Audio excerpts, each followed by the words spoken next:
नमो हरिहन्ताणं नमो सेन्धाणं नमो आयरियाणं नमो वज्रायाणं नमो लोहे सवसावूणम्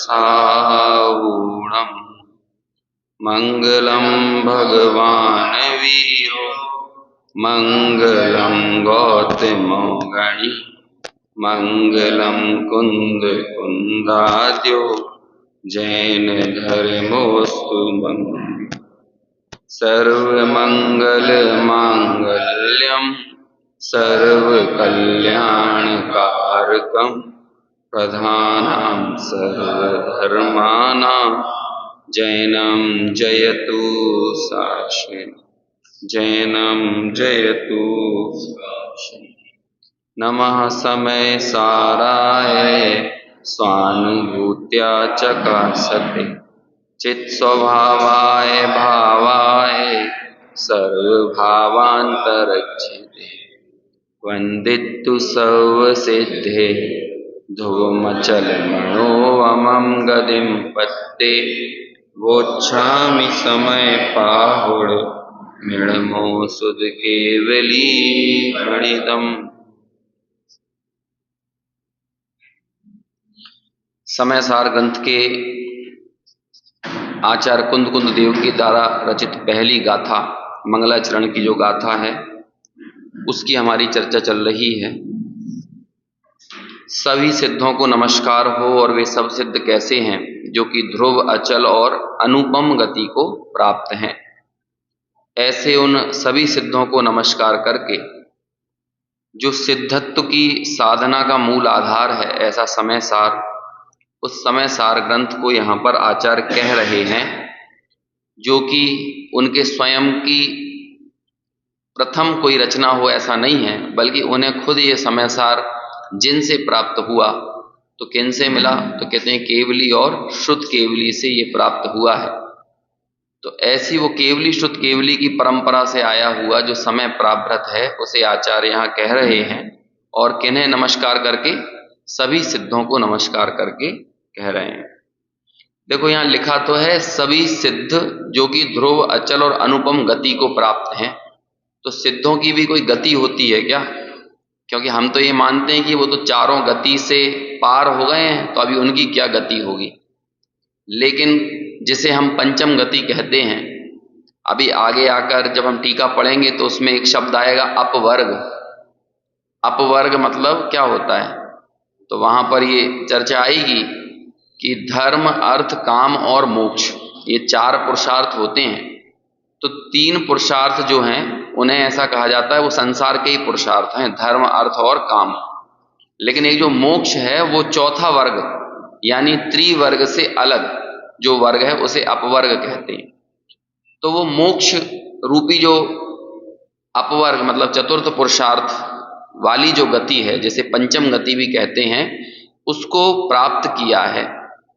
इसलिए ऐसे सभी सिद्धों को नमस्कार है। कल तो हमने वो सिद्धत्व की स्थापना दोनों में की कि जो सिद्ध होंगे यानी जो सिद्ध पने का कारण है ऐसे कारण सिद्ध पने को भी नमन है और कार्य सिद्ध पने को भी नमन है। और अमृत चंद्राचार्य इस बात को स्पष्ट करेंगे टीका में तो और हमारे अंदर स्पष्टता आएगी। ये तीन विशेषण जो दिए हैं ये तीन विशेषण इतने महत्वपूर्ण क्यों हो जाते हैं? कल थोड़ी हमने बात की थी कि हम भी अपनी स्थिति ऐसी ही बनाना चाहते हैं कि ध्रुव हो अचल हो और अनुपम हमारी स्थिति बने। कैसी नौकरी करना चाहते हैं अपन? यदि कोई चाहे कि जॉब लगे तो कैसी लगे तो कहते हैं कि भाई जो ध्रुव हो मतलब टेम्परेरी ना हो परमानेंट हो। ये हम भले वो होती नहीं है लेकिन हमारी ख्वाहिश तो यही होती है कि परमानेंट हो। दूसरा ये चाहते हैं कि बिना ट्रांसफरेबल हो मतलब ट्रांसफर ना हो ज़्यादा उसमें। यदि ट्रांसफर होते रहेंगे ऐसी चलायमान नौकरी में भी बड़ी समस्या होती है। नौकरी करने वालों से पूछो उनके जीवन की सबसे बड़ा दुख ही ये है कि जीवन में ट्रांसफर होता रहता है ना। आप एक जगह सेट होते हो वहां से दूसरी जगह जाना पड़ता है फिर। तो ऐसी चलायमान स्थिति भी किसी को पसंद नहीं है। मतलब हम चाहते हैं कि वहां अचलता भी हो और तीसरी बात कि वो अद्भुत हो मतलब क्लास वन ऑफिसर की, उसके अलावा उस ऑफिस में वैसी कोई भी नहीं हो, वो ही हो, तो ये क्या होता है, ये अनुपम। हालांकि ऐसी कोई भी नौकरी बनी नहीं है कि जिस उसके जैसा किसी दूसरे के पास पद ना हो या उससे ऊंचा किसी के पास पद ना हो।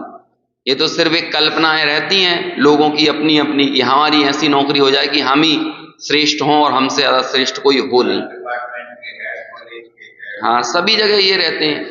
ऐसा कोई भी जॉब है कि आपके जैसे पद पे कोई दूसरा व्यक्ति ना हो या आपसे ऊपर किसी पद पे कोई ना हो, तो कहते हैं वहां अनुपमपना भी नहीं है ना। हम भले ख्वाहिश कितनी भी कर लें, तो ये संसार की अनुपमता, संसार अवस्था में अनुपमता, अचलता और ध्रुवता, ये तो मिलने से रही।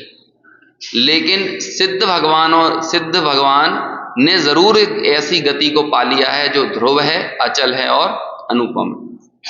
एक ऐसी बात कही जाती थी पहले कि ऐसी मजाक मजाक में, पता नहीं वो किसने वो चलाई है, वो कहावत या पंक्तियां जो भी लिखी गई हैं, कि ऐसी वाणी बोलिए कोई ना बोले चुप, और ऐसी जगह बैठिए कोई ना बोले उठ, है ना।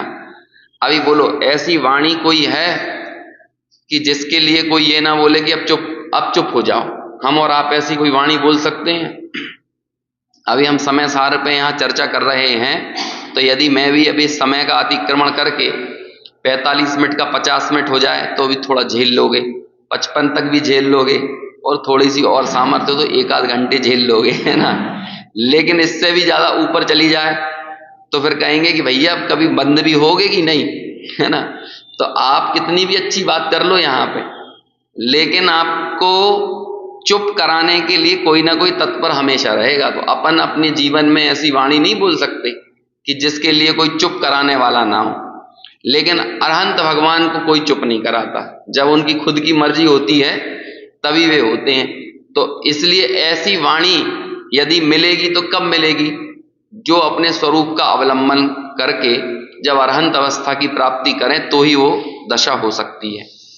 दूसरा, ऐसी जगह बैठिए कि जहां से कोई उठाए नहीं। बोलो हम दुनिया में कहां बैठ जाएं?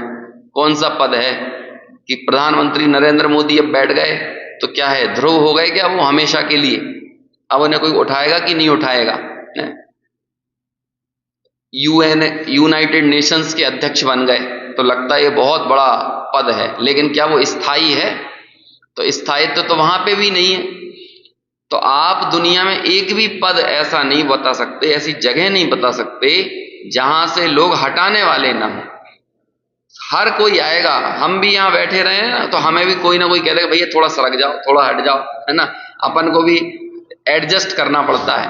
लेकिन सिद्ध जहां जाकर स्थित होते हैं तो उन्हें अगले सिद्ध आने वाले हैं, थोड़ा एडजस्ट हो जाओ अगल बगल में, ऐसा कोई बोलता होगा है? अब इस नई 24वीं आएगी तो नई 24वीं किसी और को हटाएगी क्या वहां पे? जैसे भरत चक्रवर्ती को अपना किसी अन्य का नाम मिटा के अपना नाम लिखना पड़ा, ऐसे सिद्धों को करना पड़ता होगा, दूसरे सिद्धों के लिए खुद को एडजस्ट करना पड़ता हो। तो ऐसा वहां पे व्यवस्था नहीं है, ऐसी नहीं है, इसलिए वो ध्रुवत्व को प्राप्त है। दूसरी चीज, वैसे तो पर्याय जो होती है वो हमेशा अध्रुव होती है, वो ध्रुव नहीं होती। तो सिद्ध भी एक पर्याय है, तो फिर आखिर सिद्ध पर्याय को ध्रुवत्व के साथ क्यों जोड़ा गया है, ध्रुव गति के साथ क्यों जोड़ा है? ये प्रश्न उठना चाहिए ना अपने। पर्याय तो जो होती है वो पलटती रहती है, इसलिए वो पर्याय है। सिद्ध पर्याय भी पलटती रहती है, लेकिन फिर भी सिद्ध गति को ध्रुव बोल रहा, क्यों कहा? सेम टू सेम है, लेकिन फिर भी हुई तो नहीं, है ना। सेम टू सेम भले हो रही है, वैसी की वैसी हो रही है, लेकिन वही की वही तो नहीं है ना। फिर क्यों ध्रुव गति क्यों कह रहे हैं? उसका कारण यह है कि वो सिद्ध गति ध्रुव का अवलंबन लेकर ही होती है। उस सिद्ध पर्याय के चप्पे चप्पे में ध्रुव पसरा हुआ है। ध्रुव का अवलंबन छूट जाए तो वो गति भी ना रहे, वो सारी अनंत काल तक जो एक जैसी, या जिसे हम कह रहे हैं वैसी की वैसी पर्याय निकल रही है। तो वो क्यों? क्योंकि वो स्वभावभूत पर्याय है। ये आएगी यहां पे। दो तरह की पर्याय होती हैं, एक तो होती है अर्थ पर्याय और एक होती है व्यंजन पर्याय। व्यंजन पर्याय जो होती है वो प्रदेशत्व गुण के परिणमन को दर्शाती है। और प्रदेशत्व गुण को छोड़कर जो अन्य गुणों की पर्याय होती हैं वो क्या कहलाती हैं? अर्थ पर्याय कहलाती हैं। और इनके भी दो दो भेद होते हैं, स्वभाव अर्थ पर्याय, विभाव अर्थ पर्याय, स्वभाव व्यंजन पर्याय, विभाव व्यंजन पर्याय। तो अब देखो, जैसे जो सिद्धों का आकार है या जो सिद्धों की वर्तमान पर्याय हुई केवल ज्ञानादि रूप, ये दोनों पर्यायों को कौन सी पर्याय कहते हैं? ये सब स्वभावभूत पर्याय हैं। वो व्यंजन पर्याय भी स्वभाव व्यंजन है, और वो केवल ज्ञानादि स्वरूप परिणत जो पर्याय है वो भी कैसी है? स्वभाव अर्थ पर्याय है। अभी अर्थ पर्याय व्यंजन पर्याय आपको पढ़ाना है नहीं यहाँ पे, लेकिन जिन्होंने सुना होगा उन्हें पता होगा। ये टीका में ये शब्द आएगा, स्वभावभूत पर्याय को प्राप्त हुए हैं। तो स्वभावभूत पर्याय कहते ही उसको हैं जो किसी संयोग से ना जन्मी हो। जैसे यथाख्यात चारित्र होता है ना, उसका नाम यथाख्यात क्यों है? कल शाम को तत्वार्थ सूत्र की कक्षा में भी ये बात आई थी, क्यों कहलाती है यथाख्यात चारित्र, क्यों कहलाता है? यथा यानी जैसी ख्याति है वैसा चारित्र हो जाना, वो कहलाता है यथाख्यात चारित्र। तो पूर्ण वीतरागी अवस्था वो कैसी थी? यथाख्यात, ऐसा ही आत्मा ऐसा ही है। ये आत्मा में राग होना ये परावलंबन की क्रिया है, लेकिन आत्मा का वीतरागी हो जाना ये कोई बड़ी क्या कहते हैं अचंभे वाली बात नहीं है। आत्मा का स्वरूप ऐसा ही था। अचंबा तो ये था कि वो वीतरागी स्वभाव वाला आत्मा रागी क्यों हो रहा, इस बात का अचंबा था। इसको तो मोक्ष तो मिलना ही था, क्योंकि मोक्ष तो इसकी स्वभावभूत पर्याय थी। आश्चर्य तो इस बात का है कि तुम्हें मोक्ष इतना लेट क्यों मिला, है ना, या मोक्ष आने में इतनी देर क्यों हो गई? तुम्हें आना तो यहीं था। तुम्हें जब कोई नहीं पकड़ेगा तो तुम यहीं आते। यहां आने के लिए कोई बल नहीं लगाना था, लेकिन संसार में रुकने के लिए कोई बल की जरूरत थी। समझ में आ रहा कैसा बल? जब कोई बाहरी ताकतें, बाहरी फोर्सेज आपको रोकें, तब आप कहीं रुके रहो, लेकिन वो बाहर के फोर्सेज हट जाएं तो आपको कहां जाना था? जो आपकी यथाजात स्थिति है आपको वो ही पाना था। तो जब ये कर्मों का बल छूट जाए, और कर्मों का बल भी क्या है? कर्मों का बल भी हमारी भूल है, क्योंकि द्रव्य कर्म जो थे वो हमारे मोह राग द्वेष के कारण थे, और मोह राग द्वेष हमारी भूल है।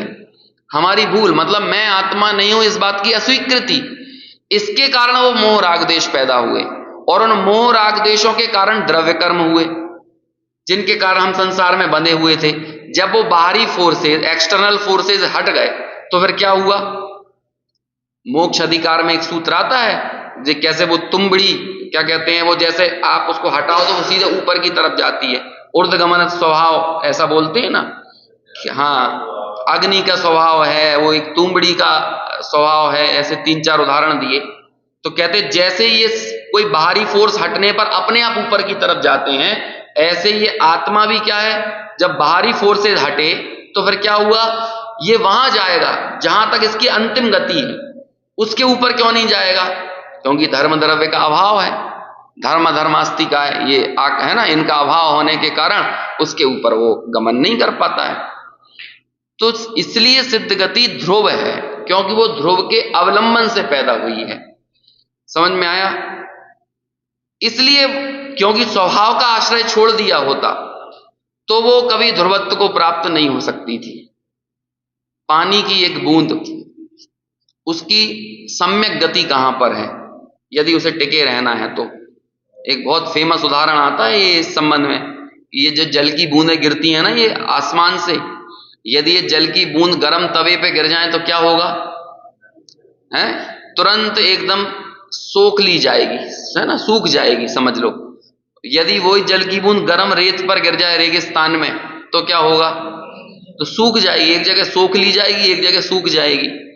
वही यदि पानी की बूंद कमल के पत्ते पर पड़ जाए तो क्या होगा? तो वो मोती जैसी चमकने लगेगी। वही पानी की बूंद यदि शंख में चली जाए तो क्या होगा? मोती बन जाएगी साक्षात। और वही यदि पानी की बूंद समंदर में गिर जाए तो क्या होगा? तो उसका नाम भी महासमुद्र हो जाएगा। ऐसे ही ये ज्ञान की प्रकट पर्याय है। ये ज्ञान की पर्याय यदि भोगों में, विषय कसायों में यदि जाए तो जैसे वो गर्म तवे पे पड़ी हुई पानी की बूंद है, ऐसे ही प्रति क्षण निकलने वाला ज्ञान की प्रतिपल उठे तरंग, ये जो एक एक समयवर्ती ज्ञान की पर्याय है ना, ये आती तो एक एक बूंद बूंद की तरह ही है। तो ये एक एक बूंद की तरह आई और ये ज्ञान की पर्याय ने किसको विषय बना लिया, किस में डूब गई, विषयों में, भोगों में, पंचेंद्रिय में, राग द्वेष में। तो फिर इसकी हालत ठीक वैसी होगी जैसी कि वो गर्म तवे पे पड़ी हुई पानी की बूंद है। अब ये दुनियादारी की चीजों को जानने में बहुत अपना उपयोग लगाएगी।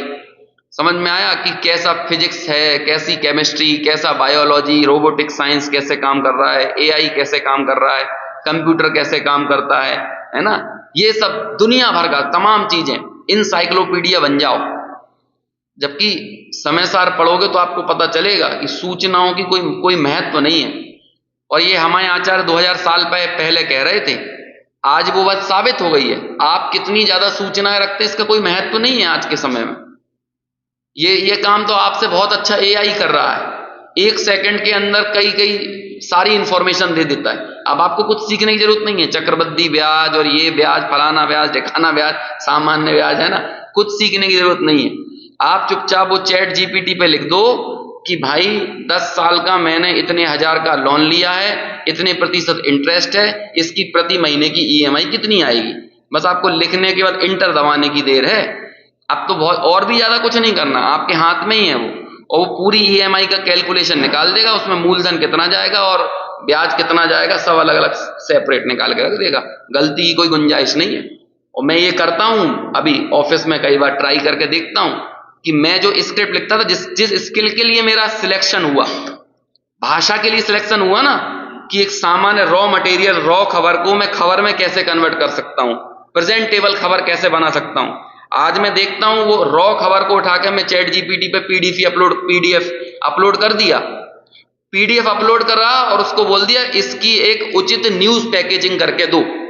वो मेरे से अच्छी पैकेजिंग करके देता है, जिस स्किल के लिए मेरा वहां पर सिलेक्शन हुआ है। तो जिस स्किल का हमको अभिमान होता है ना, गुमान होता है कि मैं इतना अच्छा लेखक, आप कविताएं लिखवा लो, अनुवाद करवा लो, ये सारे आने वाली 15 साल बाद नौकरियां नहीं है। ये सब आपको सुनने नहीं मिलेगा। 15 साल बाद आपको सीए वीए नहीं मिलने वाले। 15 साल का कैरियर और है, सीए क्या कहते हैं आपका, वकील, इतने बढ़िया केस की हियरिंग करेगा। फलाने व्यक्ति ने ये अपराध किया है, इस अपराध की कौन कौन सी धाराएं किस किस पेनल कोड में है, जो भी आती हैं, आप चैट जीपीटी पे डाल दो। अभी चैट जीपीटी और एडवांस होगा, अभी तो इसके वर्जन और आएंगे, आप कल्पना नहीं कर सकते हो। अभी तो नॉन एल्गोरिथमिक वे में काम करने वाला है, ये बहुत नॉन एल्गोरिथमिक जाएगा। एल्गोरिथमिक और नॉन एल्गोरिथमिक समझते हैं क्या है, कि जितने ज्यादा बंद के काम करोगे तो वो एल्गोरिथम से बंधा हुआ है, और जितना ज्यादा वास्ट फैलाओ, जैसा ज्ञान फैला हुआ है ना, ऐसे नॉन एल्गोरिथम में जाएगा, उतना ज्यादा व्यापक काम करेगा जो आज तक इंसान करता था। लेकिन वो काम अब निर्जीव जड़ करेगा।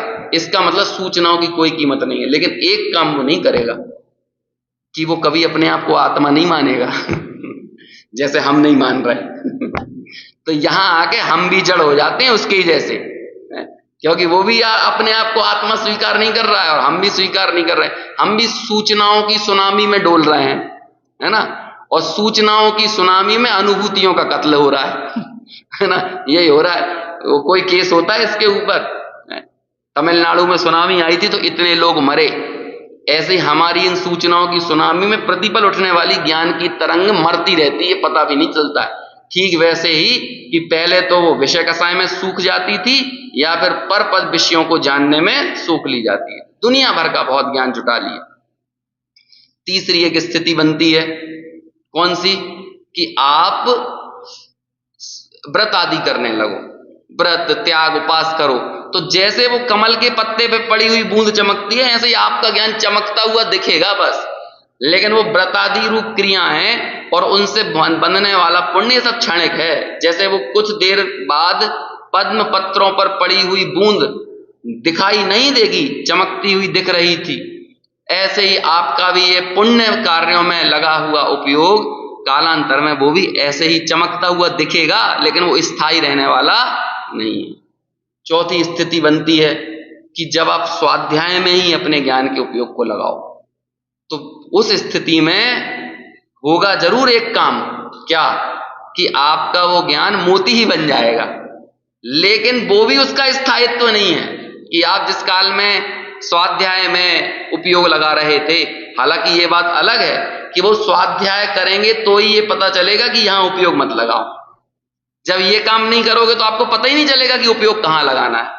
लेकिन वो स्वाध्याय करते हुए हमारी जिनवाणी ही हमें ये कहेगी कि बस मेरे में ही मत लगे रहना, द्रव्य श्रुत का ही अवलंबन मत लेते रहना। द्रव्य श्रुत को पढ़ते हुए द्रव्य श्रुत हमसे ये कहेगा कि तुम मेरा ही अवलंबन मत लेते रहना। जब हम द्रव्य श्रुत नहीं पढ़ेंगे तब तो कोई ये बोलेगा ही नहीं, तब तो कोई कहेगा ही नहीं कि अवलंबन किसका लेना है। लेकिन जब हम जिनवाणी के निकट आए तो उसने कहा कि मेरे ही अवलंबन मत लेना। तो क्या करना कि ये जो प्रतिपल उठने वाली ज्ञान की तरंग है, इसे अपने ध्रुव स्वभाव में ले जाना, ज्ञान के महासमंदर में लेके जाना। और ज्ञान के समंदर में पड़ी हुई मतलब ज्ञायक भाव में पड़ी हुई, ज्ञायक भाव में लगा हुआ उपयोग, ये ही कालांतर में केवल ज्ञान रूपी महासमुद्र नाम पा जाता है। और वो ही इसकी सम्यक गति है, वो ही बूंद का सबसे बड़ी सुरक्षा है। पानी के बूंद की सर्वोत्कृष्ट सुरक्षा यदि कोई है तो क्या है कि वो जब समंदर में ही मिल जाए, है ना, तो वो खुद भी महासमुद्र नाम पा जाती है। ऐसे ही इस ज्ञान की प्रगट पर्याय का कहां प्रयोग किया जाए जिससे इसे संपूर्ण सुरक्षा मिले, जब ये ध्रुवत्व को प्राप्त कर सके, तो उसका एकमात्र उपाय पूरे विश्व में कोई है कि ये हम अपने में ही लगे। और अपने में लगने का मतलब क्या है? हमें ये लगता होगा कि अपना कहीं कोई भरा होगा भैया समंदर जैसा और यहां से उठा के ले जाके डालना होगा, ऐसा नहीं है। ये ज्ञान जो निकला, आप इसके ओरिजिन को समझो कि ये ज्ञान की पर्याय आखिर आ क्या रही है और ये किसे प्रकाशित कर रही है। जिस काल में ये सारे गेयों को जान रही है तो गेयों में भी तो ज्ञान ही विद्यमान है सामान्य पने से।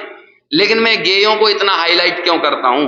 गेयों की उधेड़ उनमें मैं जितना मस्त होता हूं, क्या उतनी मस्ती मेरी ज्ञान की स्वीकृति में आती है कि ये ज्ञान, ये मेरा स्वभाव, ये जाननपना ये मेरा स्वभाव है। स्वयं की सत्ता को नकार कर हम कौन से सुख की तलाश में आगे निकले हैं। ये तो ठीक वो बात हो गई कि मुर्दे का विवाह आयोजित किया जा रहा है,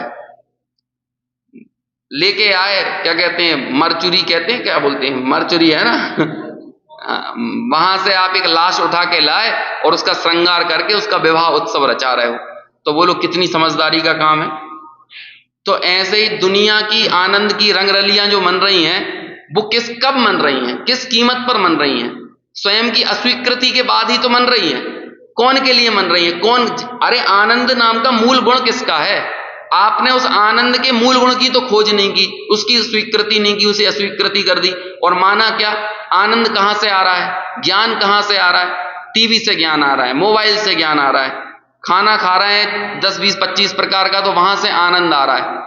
जरा विचारो तो सही कि वो क्या कहते हैं, बर्तन में रखे हुए रसगुल्ले, उनसे रसगुल्लों को कितना आनंद आया और बर्तन को कितना आनंद आया।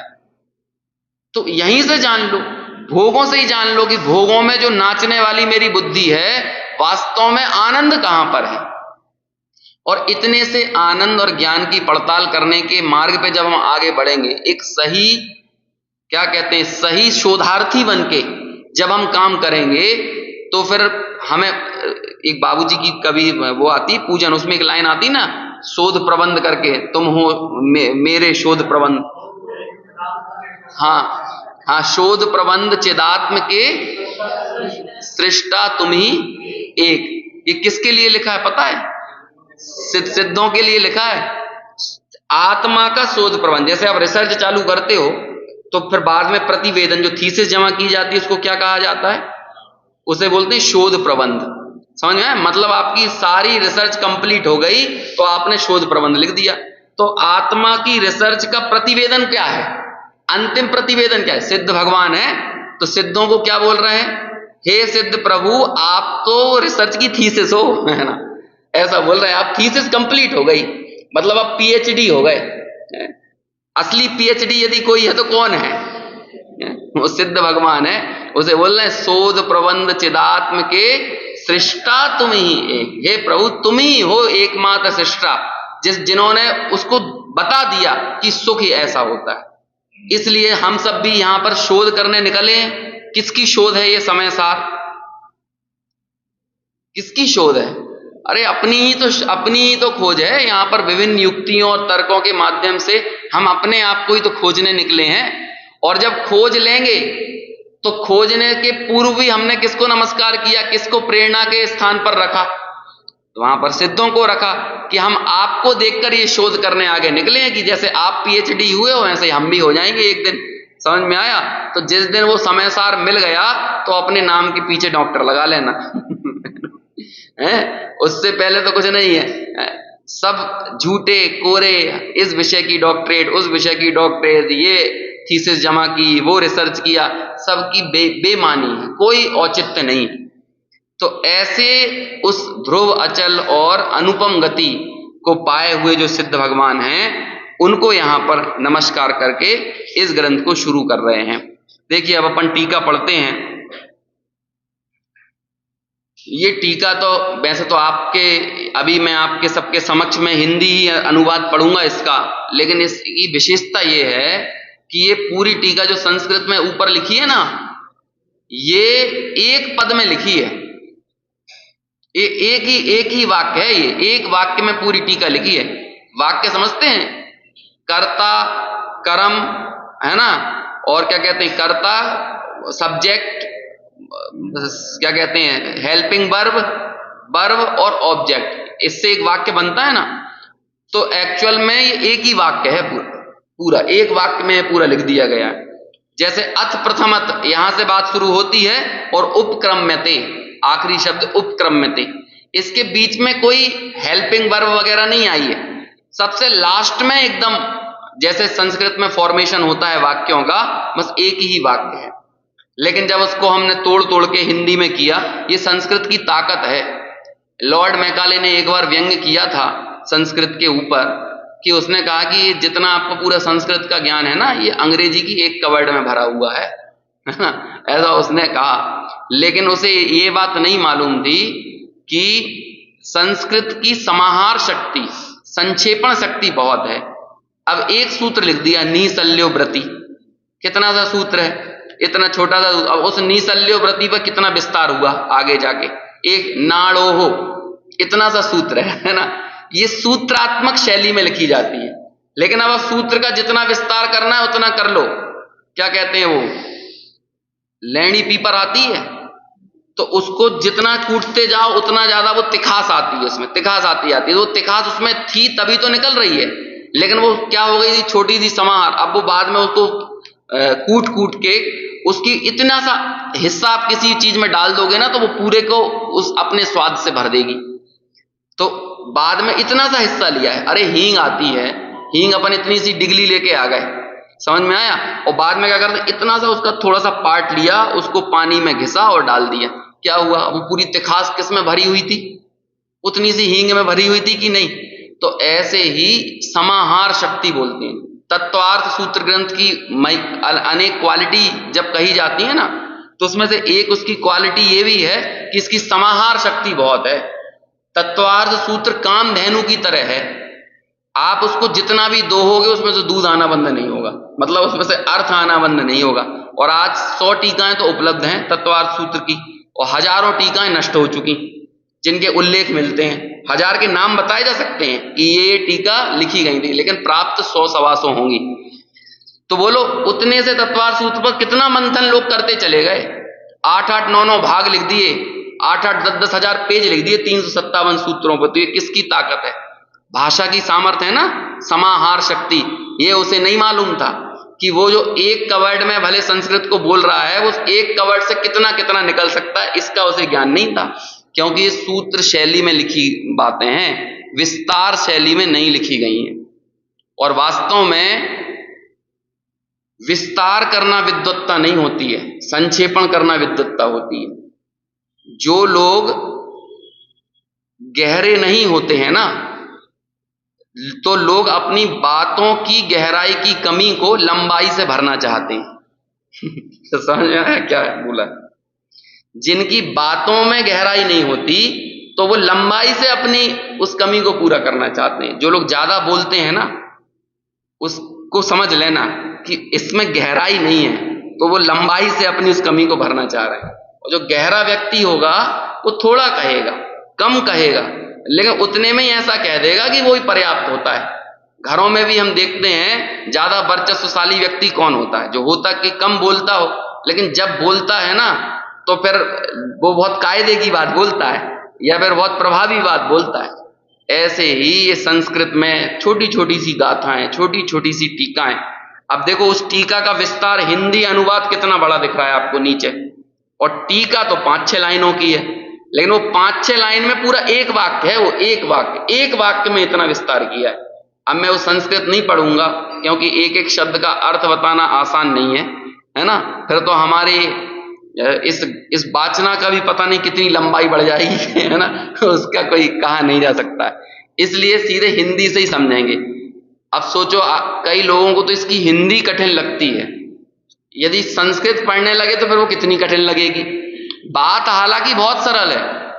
5 परमागमों में सबसे सरल ग्रंथ का नाम यदि कोई है तो वो है समय सार, क्योंकि आचार्य कुंद खुद कहते हैं मैंने ये नितांत अप्रतिबुद्ध के लिए लिखी है। अप्रतिबुद्ध शब्द अच्छा लग रहा होगा आपको, है ना, लेकिन यदि इसे शुद्ध हिंदी में कहें तो नितांत अज्ञानी के लिए लिखा हुआ ग्रंथ है ना। और खुद इसको लिए कहा आबाल गोपाल के लिए लिखा गया, मतलब जिसमें थोड़ी सी समझने लायक सामर्थ्य पैदा हुई है ना, ऐसा बच्चा। और गोपाल यानी गैया चराने वाला, ढोर मवेशी चराने वाला, गोपाल बोलते थे। जब अपन पहले कोई पढ़ता लिखता नहीं था तो बोलते थे ढोर चराओगे क्या, तो वो ढोर चराने वाला भी समझ ले, उसके लिए ये समय सार है।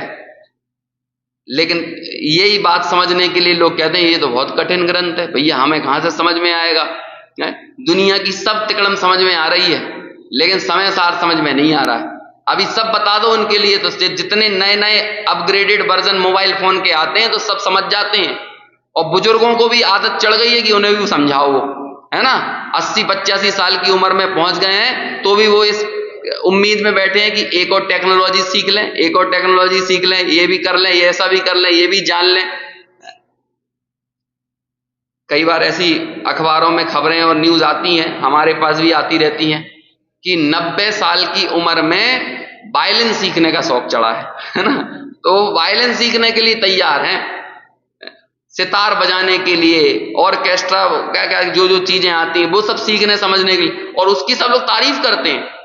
लेकिन 90 साल में सबसे पहले क्या सीखने की जरूरत है, क्या जानने की जरूरत है? अरे मैं कौन हूं, या और क्या बोल रहे हैं आपसे, भैया इतना ही जानना है मैं कौन हूं, ये जानो। हम लोग क्या करते हैं, एक मांद के अंदर घुस जाते हैं। मांद जो चीज हमको, एक मैंने आपको एक किताब का नाम बताया था, एक सोफी की संसार नाम की किताब है, अंग्रेजी में सोफिस्ट वर्ल्ड नाम है उसका, जिसमें पूरे वेस्टर्न फिलॉसफी के बारे में जानकारी है, पाश्चात्य दार्शनिक की लिखी हुई किताब है। और एक किताब से आप पूरे पश्चिम के दर्शन को जान जाते हो, 400-500 पेज की किताब होगी।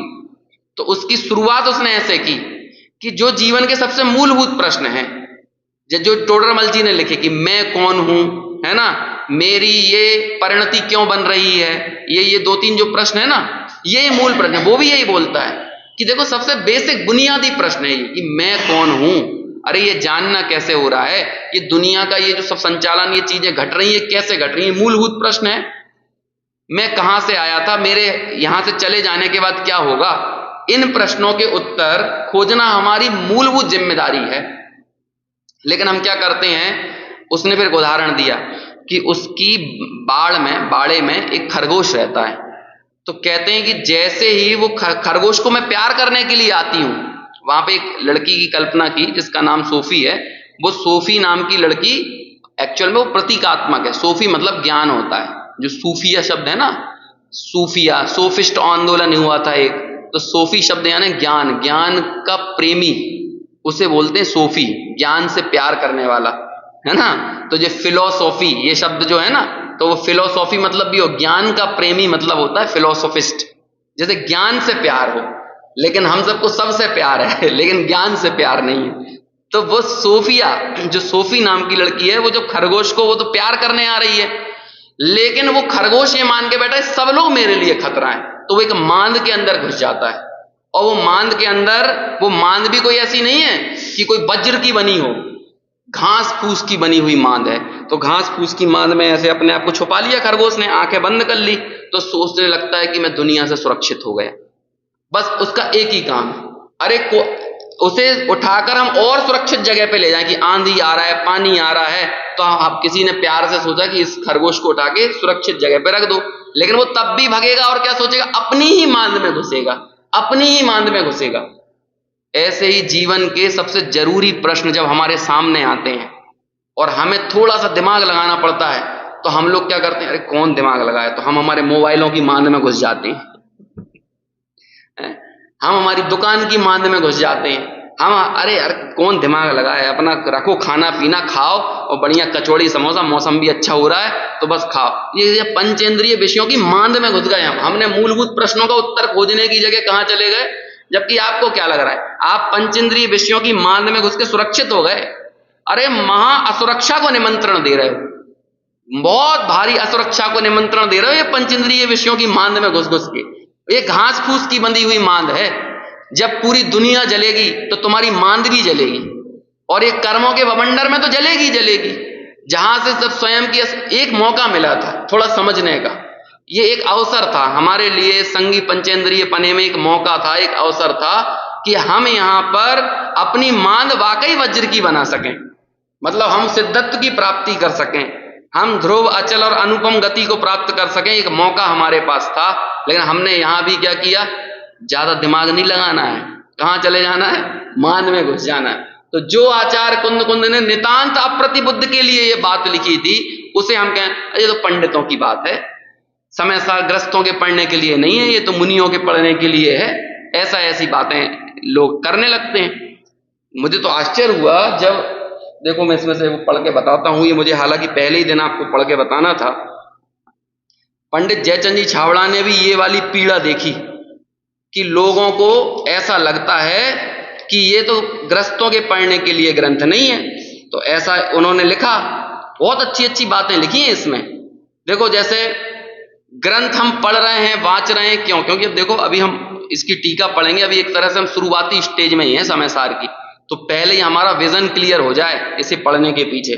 जैसे ये टीका लिखने के पीछे पंडित जयचंद जी छावड़ा का विजन क्लियर था कि उन्होंने कहा कि मैं वचनिका लिख रहा हूं तो इसका उद्देश्य भी क्या है। जैसे देखो लेखो बोलते हैं वो, मैं धुंडाड़ी भाषा में ही पढ़ता हूं, बहुत प्यार है, प्रीति प्रिय भाषा, मतलब क्या कहते हैं, मधुर भाषा है। ताते मेरो बुद्धि सार ग्रंथनी का अभ्यास करी, इस ग्रंथ की देश भाषा में वचनिका करने का प्रारंभ किया है। सो भव्य जीव बाँचेंगे, पढ़ेंगे, सुनेंगे, तिसका तात्पर्य धरेंगे, तिन्हीं का मिथ्यात्व का अभाव होएगा, सम्यक दर्शन की प्राप्ति होएगी, ऐसा अभिप्राय है। किछु पंडिताई का तथा मान लोभ आदि का अभिप्राय है नाही। कोई पंडिताई प्रदर्शित करना है कि मान बढ़ाना, और इसी उद्देश्य से आचार्य कुंद कुंद ने लिखा कि पढ़ोगे धरोगे तो मिथ्यात्व का अभाव करोगे और सम्यक दर्शन प्राप्त करोगे। इसी उद्देश्य से अमृतचंद्राचार्य ने टीका लिखी, इसी उद्देश्य से जयसेनाचार्य ने लिखी, इसी उद्देश्य से कलश टीका राजमल जी पांडे ने लिखी, इसी उद्देश्य से बनारसी दास जी ने समय सार नाटक लिखा। किसी का उद्देश्य नहीं था कि मैं पंडिताई प्रदर्शित करूं। और हम लोग भी पढ़ रहे हैं, बाँच रहे हैं, बोल रहे हैं, तो इसका भी उद्देश्य क्या है, मिथ्यात्व का अभाव होएगा और सम्यक दर्शन का की प्राप्ति होगी। किछु पंडिताई तथा मान लोभ आदि का अभिप्राय है नाही, या में कहीं बुद्धि की मंदता थे, इसमें यदि कहीं कुछ बुद्धि की मंदता से, तथा प्रमादते यानी प्रमाद से, हीनाधिक अर्थ लिखूं, कुछ कम अर्थ लिख दिया या कुछ बड़ा चढ़ाकर अर्थ लिख दिया, तो बुद्धि के धारक जन मूल ग्रंथ देखी शुद्ध करी बाँचियो।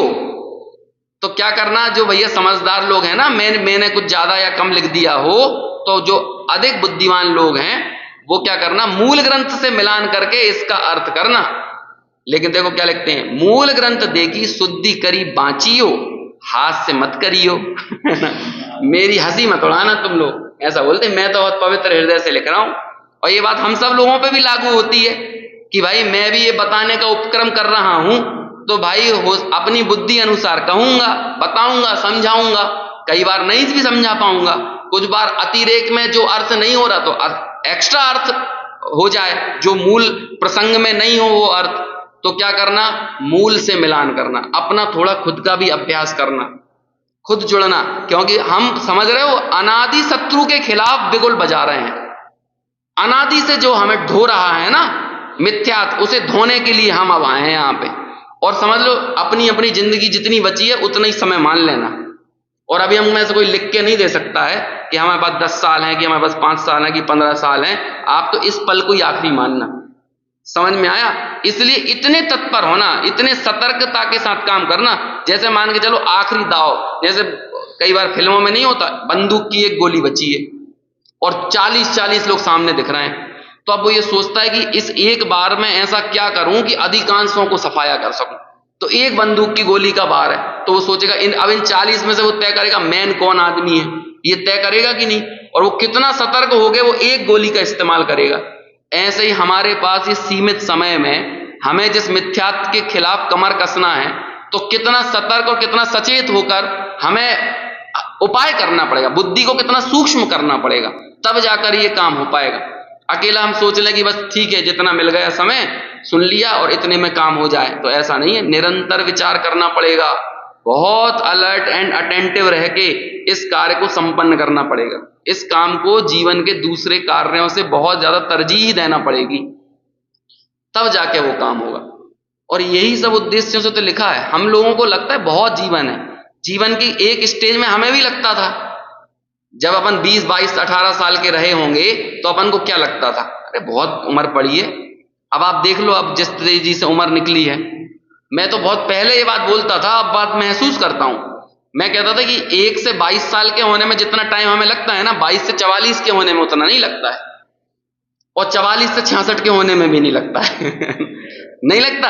आप 22 साल के होने में जितना टाइम लगाया ना, अगली तिमाही मतलब तिमाही यानी अगला 2 हिस्से आपके इतने जल्दी बीते हैं, आपको पता नहीं था। लगेगा हम अभी तो 22 के थे, अभी तो हमारे फेरे पड़े थे, अभी तो शादी होके अभी तो घर आए थे, अभी तो हम घूमने गए थे, अभी देखो कितना समय बीत गया, अभी तो बाल बच्चे हुए थे, अभी बाल बच्चों के भी बाल बच्चे हाथ में आ जाते हैं, लेकिन हमें हमारा समय लगता है अभी चंद समय पहले ही बीता था। तो जब बाकी समय इतना चंद ऐसा लगा चुटकियों में बीत गया, तो आगे के समय के लिए हम क्या अनंत काल मान के बैठे हैं कि अनंत काल बाद हमारे जो योजनाएं जैसी बन रही हैं उसे देख के तो यही लगता है कि अनंत काल पड़ा हुआ है, जैसे कभी मरेगा ही नहीं है आदमी। तो ये कोई दूसरा उपाय नहीं है, एकमात्र मिथ्यात्व का अभाव करना और सम्यक की प्राप्ति करना, ये इसका प्रयोजन है। देखो यहां पे फिर जो एक और बात आपको बताना था,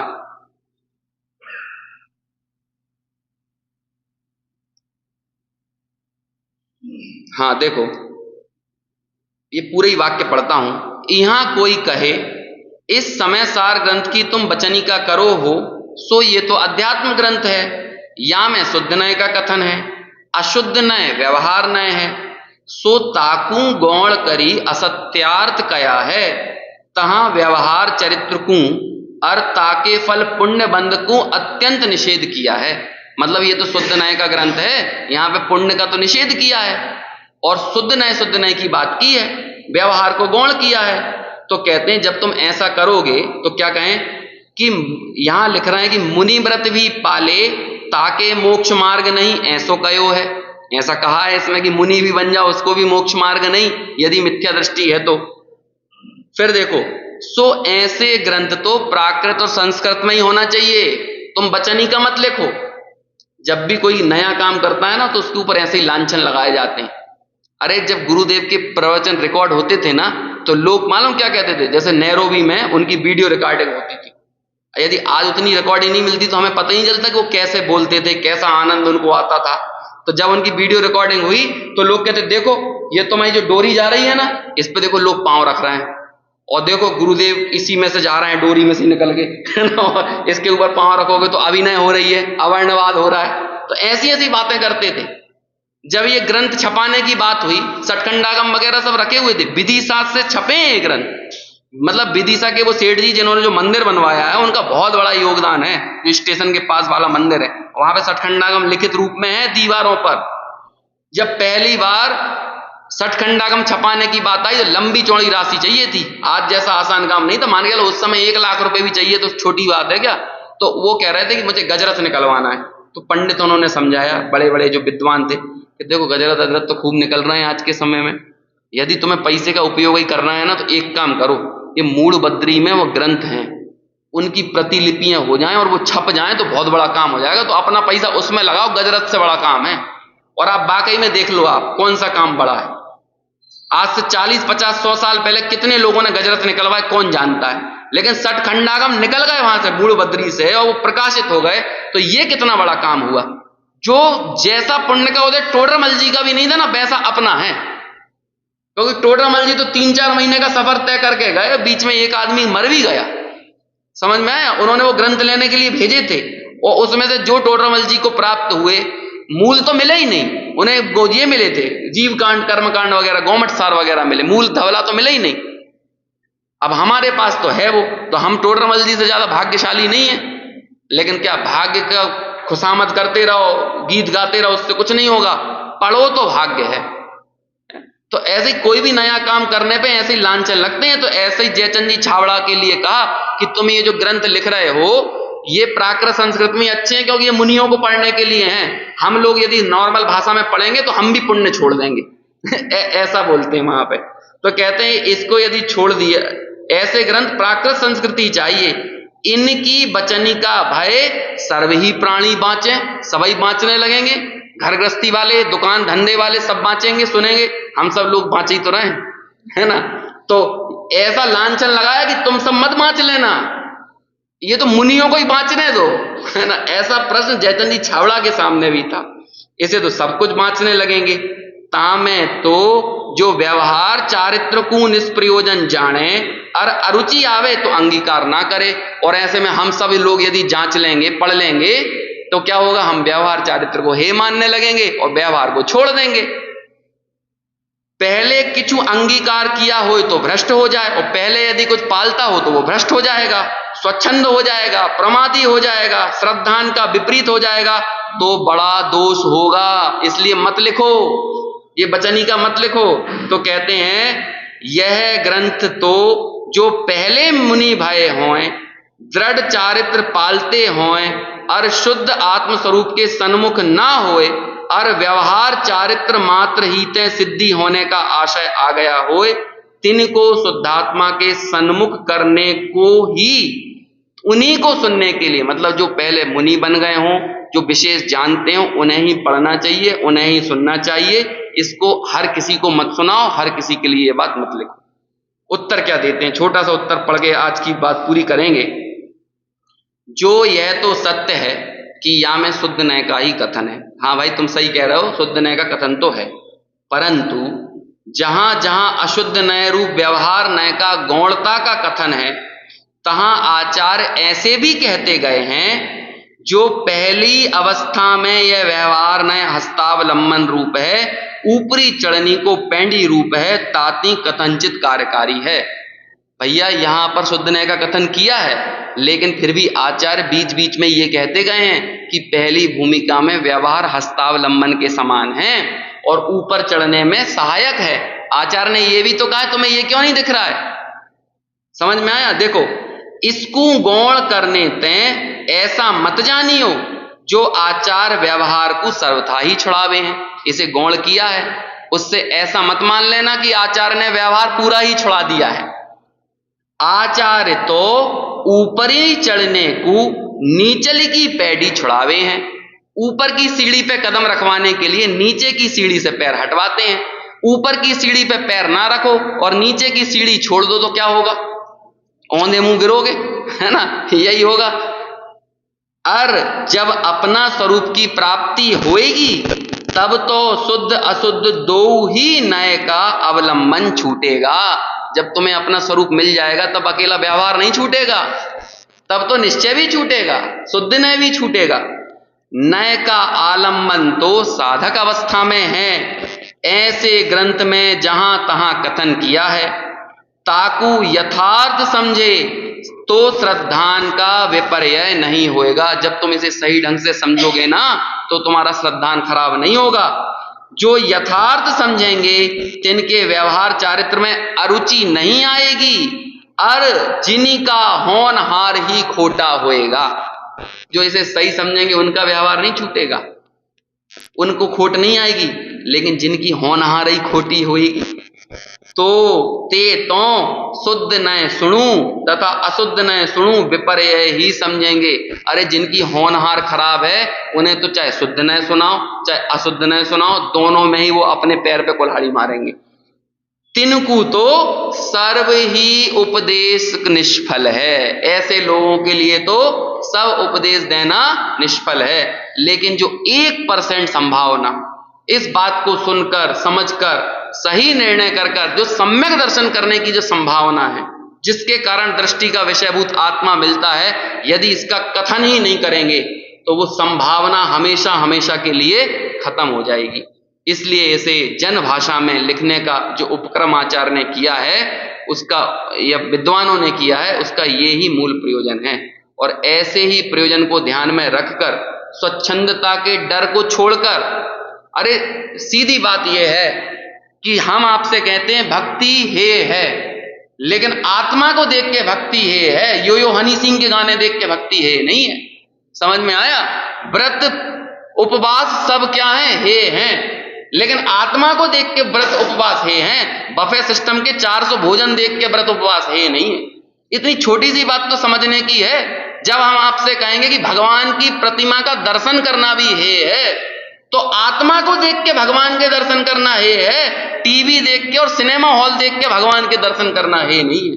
यदि इतनी बात समझ में नहीं आए, तुम पाप को देख के पुण्य को हे कहते हो, आचार्य आत्मा को देख के पुण्य को हे कहते हैं। अब जिनकी होनहारी खोटी है तो उसके लिए क्या कहेंगे? उसे कोई भी उपदेश दो, प्रथमानुयोग, करणानुयोग, चरणानुयोग, जो भी सुनेगा उसे सुन के वो स्वच्छंदता को ग्रहण कर लेगा। तो ऐसे जो सम्यक दर्शन का एक चांस मिला है इस समय सार के अवलंबन से, उसका हम सार्थक सदुपयोग करें, ऐसी भावना के साथ अभी